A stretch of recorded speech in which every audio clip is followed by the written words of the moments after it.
Добрый день, меня зовут Артем. Good afternoon. My name is Artem Strindlom from Gaidar Publishing House, which published the book Stephen Roach, Unbalanced Codependency of China and America. Stephen Roach is one of the most well-known economists dealing with issues associated with the modern economy of Asia and global economy. He has colossal experience of working in Morgan and Stanley banking group. 2007-2010, he was the head of Morgan Stanley Asia. 2010, he went to the Yale University, Global Institute, Jackson Institute, and Yale School of Management. Stephen Roach has published a lot of articles in scientific journals and in the media. He maintains a column in Project Syndicate since 2011, and you can learn the latest of his ideas on global economy and the economy of the Asian and the Pacific. In addition to that, Professor Roach is known as an author of Next Asia book, published in 2009, and Unbalanced is his second book and the latest book from Professor Roach. We translated it last year and published it. On the procedure, we have very limited time. Professor Roach will have some 30 minutes to present his book. After that, if we have time for questions and answers, I will open the floor for questions. And we will have some time, maybe 5 minutes, for the signature procedure from 1:40 p.m. to 1:50 p.m. After that, Professor has a closed event. He has to participate, so please show understanding. Thank you.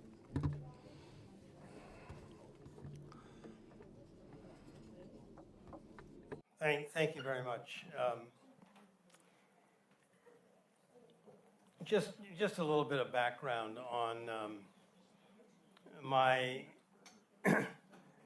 my own journey and why I came to write a book about the U.S.-China relationship. I spent most of my career initially at the Federal Reserve in Washington, but then on Wall Street for about 35 years, most of it with Morgan Stanley.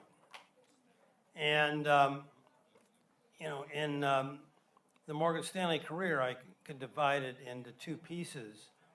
The first piece, I was largely responsible for the analysis and forecasts of the United States. And the second half, I focused on Asia, predominantly China. And I became actually Wall Street's first global economist in the late 90s in broadening out my view on to Asia and China.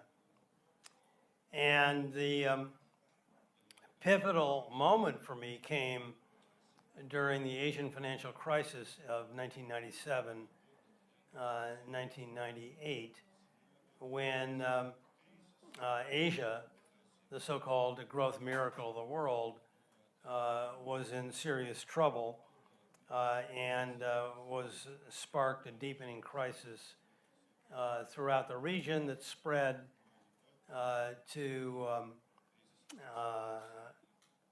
Brazil and Russia, and was impacting U.S. capital markets. And I was very concerned, and my team of economists that I was heading up at Morgan Stanley was very concerned about what that crisis meant for the world. And I had a hunch, but I didn't know this for sure, that China would hold the key to the way in which that crisis would play out. And so in the second half of 1997, I started going to China every other month. I'd been there several times before that, but didn't really know the country. And right around early 1998, I became convinced that China was not Thailand, South Korea, Indonesia. It was going to come out of this crisis much stronger than the incumbent leader of Asia, Japan, and Japan would stay on a weak trajectory. And that turned out to be right. I focused on China a lot in the years that followed. And then when I left and retired from Morgan Stanley around 2010, I thought about what I wanted to teach at Yale. And I drew back on the two strands of my career, the U.S.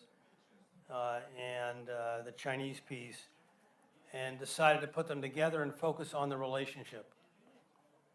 And I've taught about it, I've written books about it, I speak about it, and the conclusions that I reached in this latest book, Unbalanced, and I might add the Russian edition has a fairly recent introduction that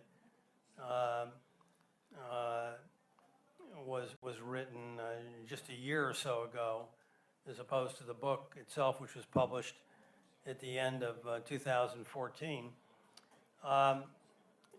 The conclusions that I reached in the book, which spoke about a relationship of codependency, where one nation depends on the other, and the other depends on the other nation, a shared relationship that ultimately is unsustainable. The trade war that's been evident, could somebody turn their phone off, please? The trade war that has been evident over the last couple of years is one that was very much anticipated in this book, and I think I'm particularly proud of that, by focusing on the interdependent, codependent relationship, you can draw conclusions that go a long way in explaining the very tough dynamic between these two large economies. I think that's a very important aspect of this book. The concept of codependency is one that I borrow from the study of human psychology. It involves a relationship between two individuals that the individuals draw their strength largely on the basis of what one thinks of the other than what they think of themselves. And it's a very reactive relationship, and it's ultimately a very destructive relationship, because in losing your sense of self, when your partner, who you rely on for feedback and gratification, changes his or her mind about you, you lash out in response, you get angry, and you blame the partner for your own shortcomings. That's what's happened between the United States and China.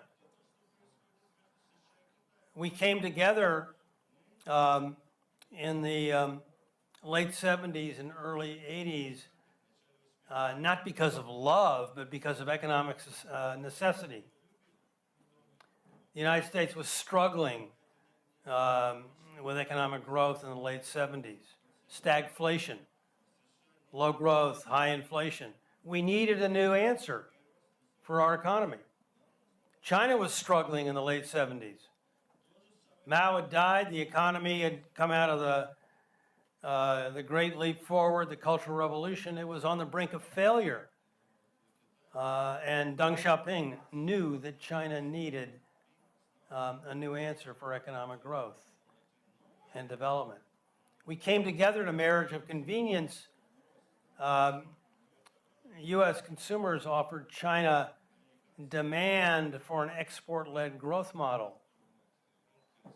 China offered America cheap goods to help American consumers make ends meet, but it also became the greatest source of foreign buying for U.S. treasuries, which we needed because of chronic budget deficits in America. And China in recent years has emerged as America's third largest, most rapidly growing export market. We needed each other. But the codependency, as this slide shows, was not sustainable because one of the partners changed, and that was China. China could not stay on the trajectory that it was on. 12 years ago, former Premier Wen Jiabao, who I feature a lot in this book, said that the Chinese economy needed to change. It was unstable, unbalanced, uncoordinated, ultimately unsustainable. And so China began a rebalancing to shift from exports and investment to internal private consumption, from manufacturing to services, from surplus saving to saving absorption, and from imported innovation to indigenous innovation. China judged these changes to be critical for its long-term growth and development objectives. But it changed the way in which it fit into the American economic solution.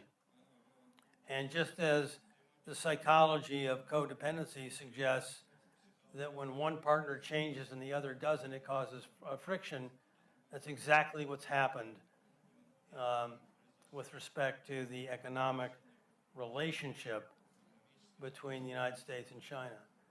Ironically, America, I think, would be more comfortable if China never changed.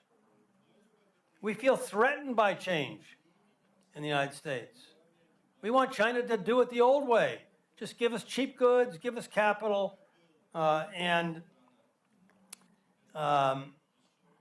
provide the finance and the goods that we need to sustain our growth model in a way that was not sustainable for us. But we want China to continue to play that role in nurturing our own unsustainable economic relationship.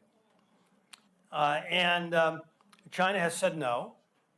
China has embraced a new approach to economic growth and development and is not about to change its commitment to what I've called the four transitions.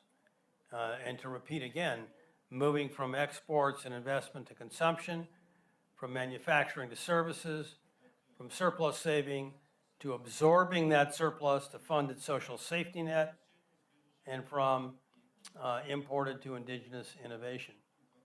These are the building blocks of China's future. And they pose challenges to an America that has not changed.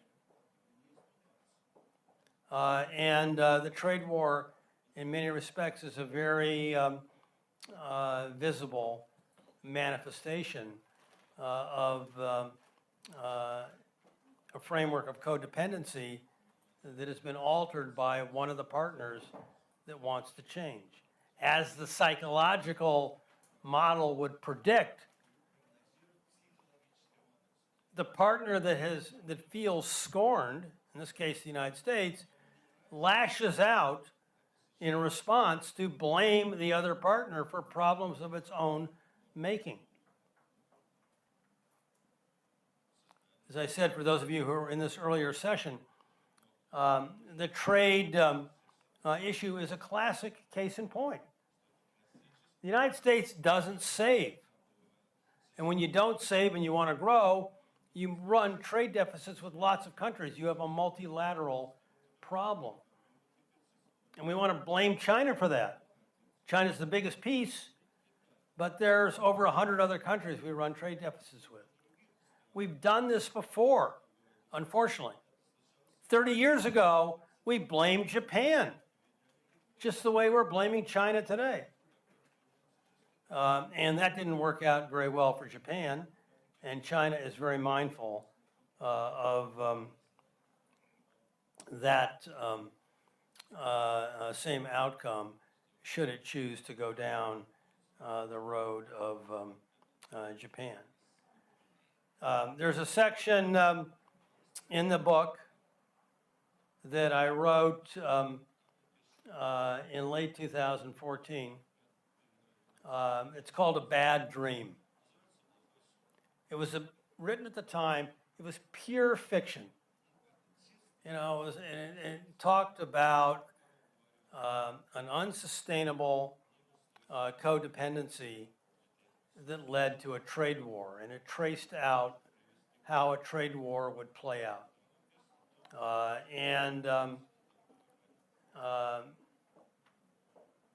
At the time, it seemed, you know, like a complete exaggeration and a total stretch. But I concluded that section of the book by saying, the good news is this is just a dream. The bad news is every once in a while, bad dreams come true. Well, guess what? You know, this is almost at risk of becoming a nightmare. And many of the developments that I wrote about in my sort of bad dream scenario have in fact come to pass much more closely than I thought to remember. The best way to avoid the pitfalls of a unsustainable codependency, of a rupture between the two nations, is that for both nations to get stronger on their own terms rather than punishing the partner as a price for problems of its own making. And so China has embarked on a path, you may not like the path it's on, to strengthen its economy in response to the criticism raised by Wen Jiabao, former premier, in 2007. And it's making progress. It's not perfect. There's still a lot of issues in China that need to be addressed, and they're very well known. But it's made progress in redirecting, refocusing, rebalancing its approach to economic growth and development. And as China continues to draw on that progress, it increasingly finds itself in a position of strength to deal with other issues, whether they're brought to the plate from the United States or Europe or Russia or Asian neighbors. You're much better able to address your problems if you're stronger than you're weaker. Have we done that in the United States? I would say no, we have not, because our savings problem, which is a central theme of the book, has gone from bad to worse since I wrote this book. Our domestic savings rate in the United States, adjusted for depreciation, and I do that because I want to show you the savings that's left over after directing a portion of it to replacing obsolete, worn-out facilities. So the net domestic savings rate, which combines the savings of businesses, households, and the government sector, last year was 2.4% of national income. 2.4. The long-term average in the U.S. is 6.5. We're at 2.4. No leading nation in the modern history of the world has been able to sustain itself with a 2.4% savings rate. without that saving, we will have a current account and trade deficits with countries like China for as far as the eye can see.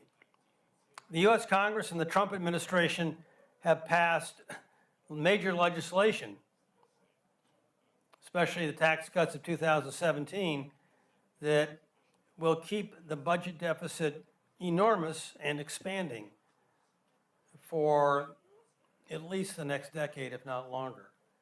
That will put further pressure on our growth model and require us to rely more and more on foreign partners to fill the void, both in terms of trade and financial capital.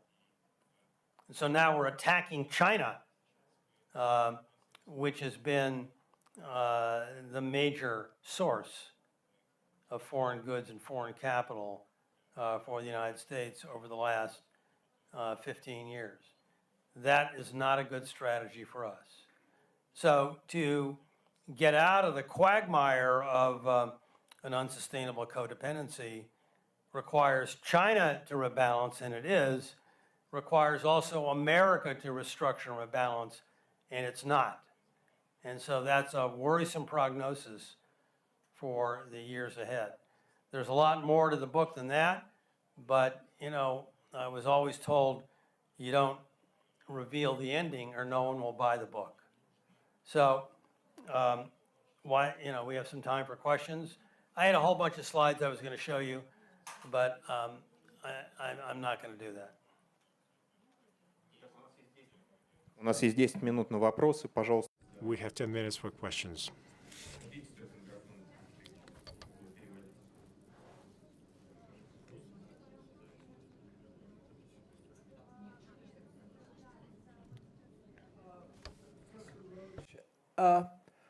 To what degree do you see the legitimacy of the Americans and Europeans' charge against China of lots of IPR theft?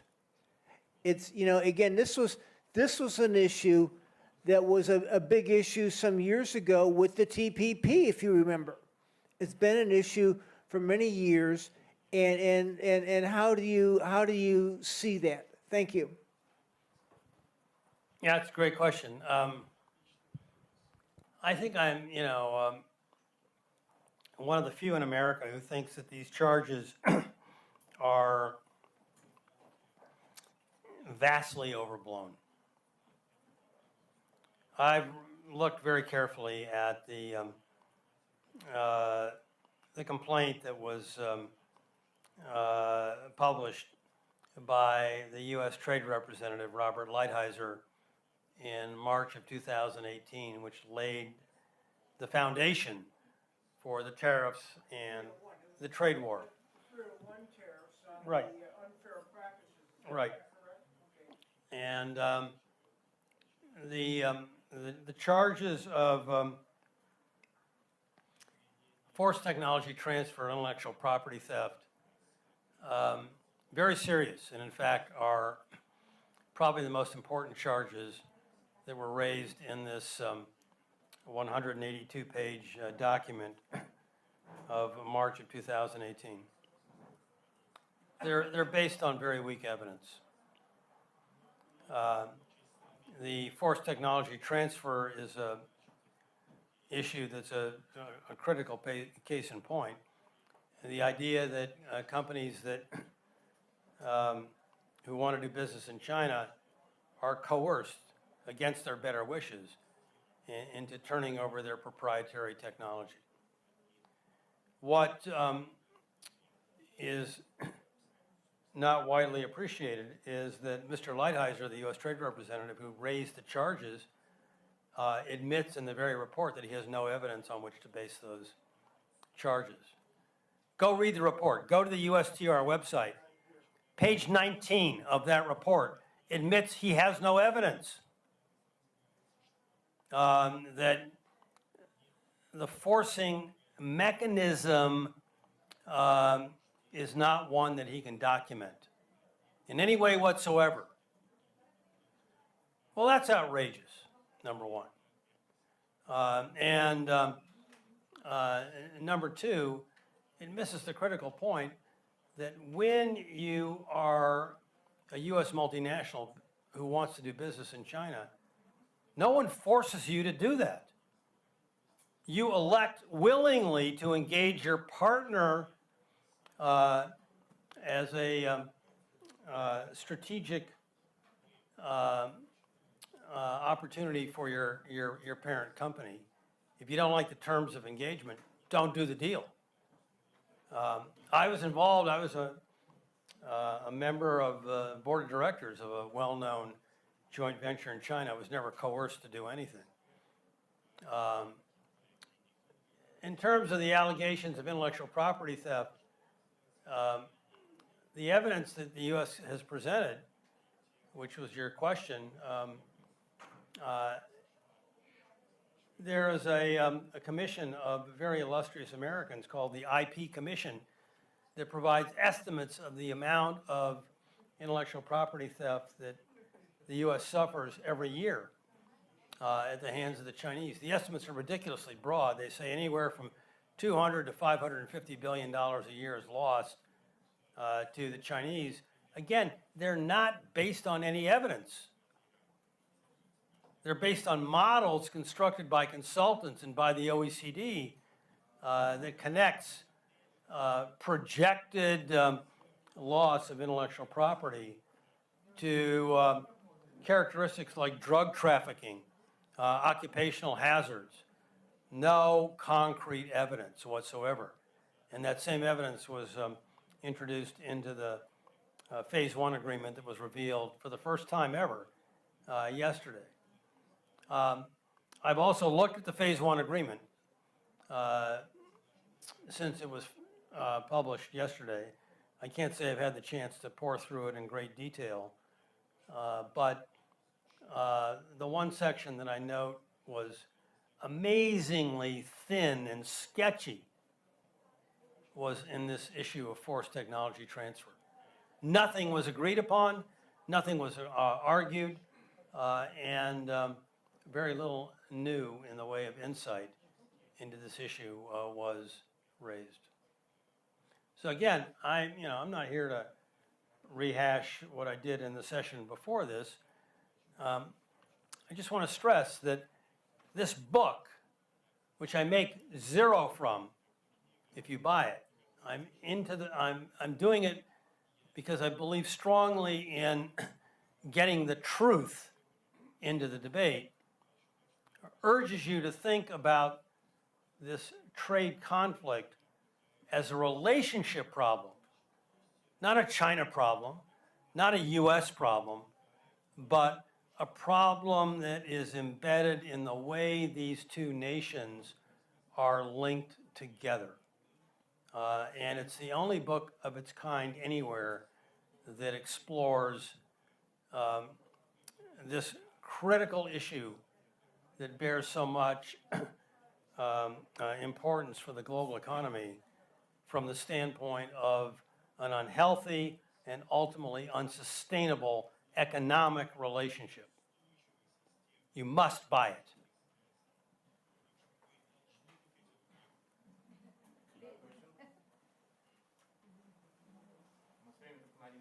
There's a question right there. What character of modern Chinese economy?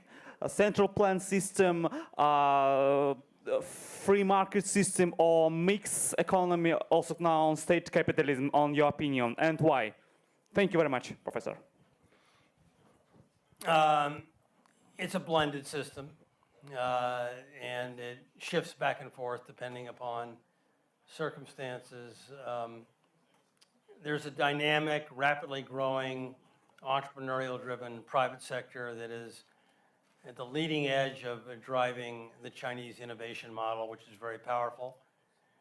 And at the same time, there is a large, although smaller than it used to be, state-owned, state-controlled, state-funded sector dominated by large state-owned enterprises. And it's challenging for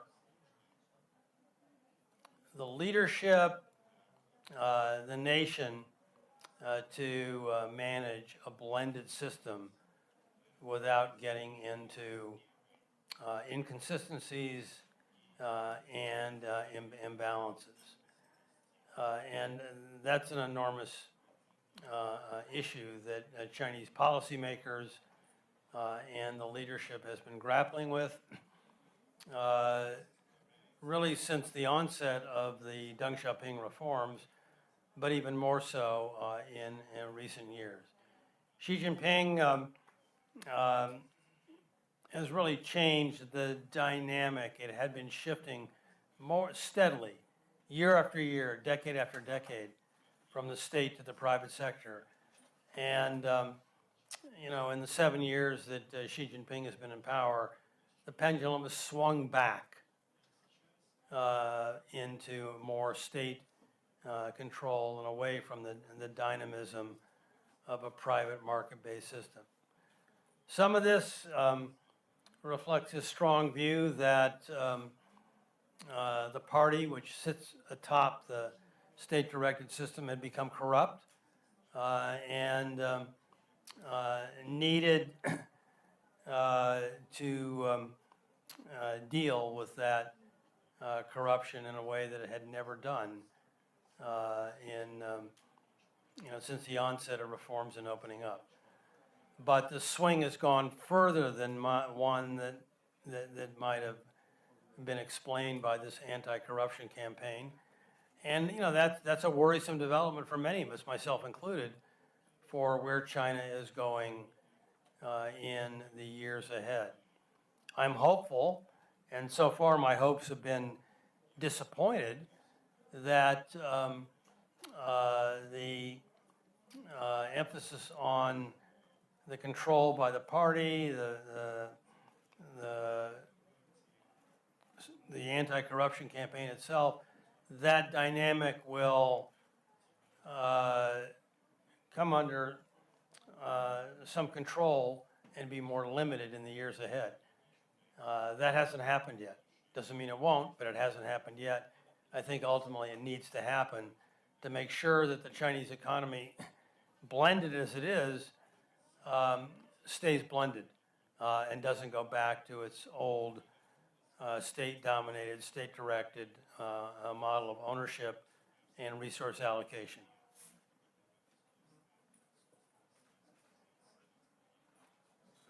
Question. So, извините, у нас нет возможности. Я хотел бы поблагодарить вас за то, что вы пришли на презентацию. Thank you very much for joining us at this presentation. If you want to have your copy of the book signed, now is a good time, but we are going to leave this room in 9 minutes from now. Thank you.